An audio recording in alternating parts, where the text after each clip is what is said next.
Hello there, friends. I hope life is treating you kindly. I'm Lubomira, and thank you for joining me today. Welcome to all my crafty friends, new and returning. I always look forward to this time of the week when we get together. If you're new to my channel, I'm glad you found your way over here, and I invite you to check out more of my videos. I love sharing my projects with all of you, and I appreciate you taking the time out of your day to spend a few crafty moments with me. Please remember to like and subscribe if you haven't already. By hitting that little bell, you'll get notified every time I post something new, and you won't miss out on any of the crafty goodness. In today's video, I'm sharing a fun no coloring floral card using an embossing resist technique. Now, I love coloring, but I know it's not for everyone. I know coloring can actually stress some people out. There are so many ways of adding color to a project without having to really fuss over labor-intensive methods. So this is an option that is fun and easy. I'm excited to show you this card, so let's get into the video. To create this card, I used the Dollar Tree Foil Cardstock and 3 of the Dollar Tree stamp sets. I started off by stamping my image in VersaMark ink on a piece of white cardstock. I prepped the area with an anti-static tool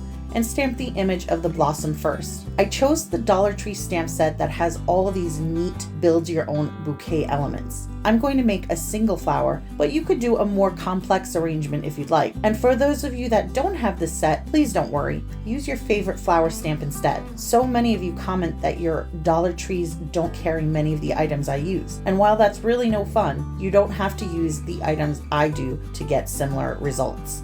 Just keep that in mind. I sprinkled some white embossing powder over the wet ink and heat set it with my heat tool. Next, I stamped the stem. I masked the bottom of the flower with a piece of tape. This is such a small area to mask that any piece of scrap will do. I stamped the image again in VersaMark ink and heat embossed the image as I did before, repeating the steps.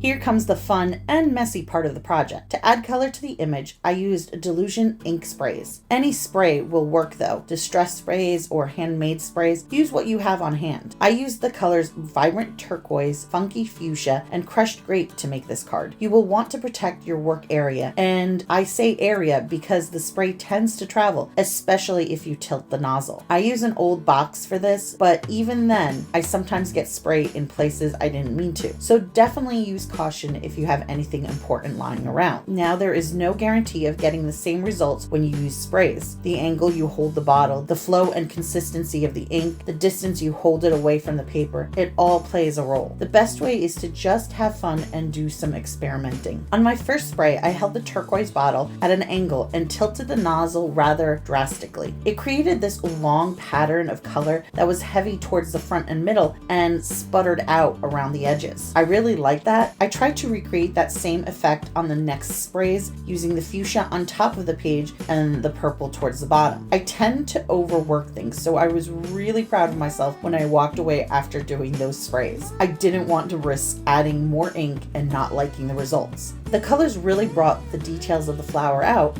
because the embossing resisted the ink. It makes the design really pop. I let the panel dry before adding more splatter to the design. This time I added some perfect pearl just for a little shimmer. I used the confetti white powder and mixed in some water to flick across the panel using a brush. When I was done with my splatter, I trimmed some panels for the different layers of my card. I trimmed a piece of black cardstock for my base, and then I trimmed the ink panel by 1/2 inch around and a piece of Dollar Tree Foil Cardstock for a matte panel to place behind the ink panel.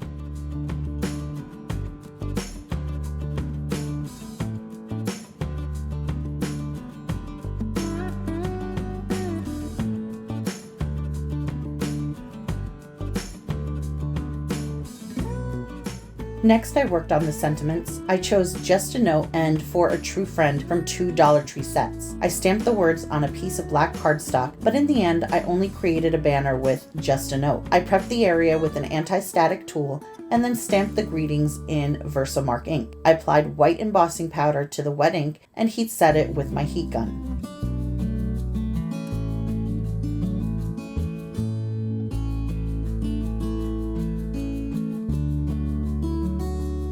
Afterwards, I trim the greeting using my trimmer. This greeting is pretty easy to line up since it's nice and straight. I just have to align the top and bottom of the letters with the edge of the clear cutting guard to get a nice even cut. I began to put my card together, first gluing the ink panel to the silver foil cardstock, creating the card front, and then the black panel to a white card base. Next, I attached the card front to the card base using foam tape.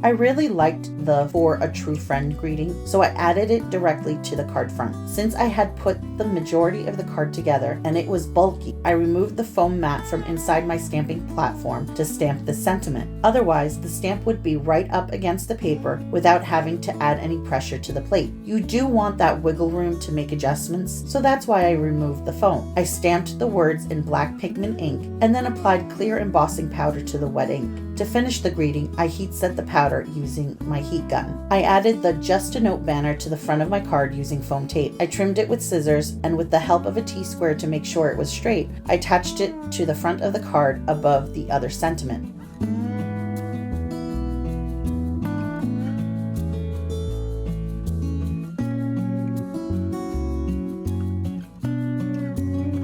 To finish the card, I added some clear iridescent drops for some added sparkle.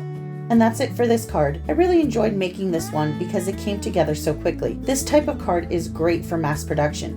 You could easily stamp out several panels and then add the spray color in no time. Let me know what you think in the comments below. As always, thank you for stopping by and spending some time with me. I hope you enjoyed this video. Don't forget to like and subscribe if you haven't already, and please leave me those comments. I really love hearing about what you're up to. I hope you'll join me next time for another project. Until then, have a great week, and I hope life treats you kindly. See you soon. Bye.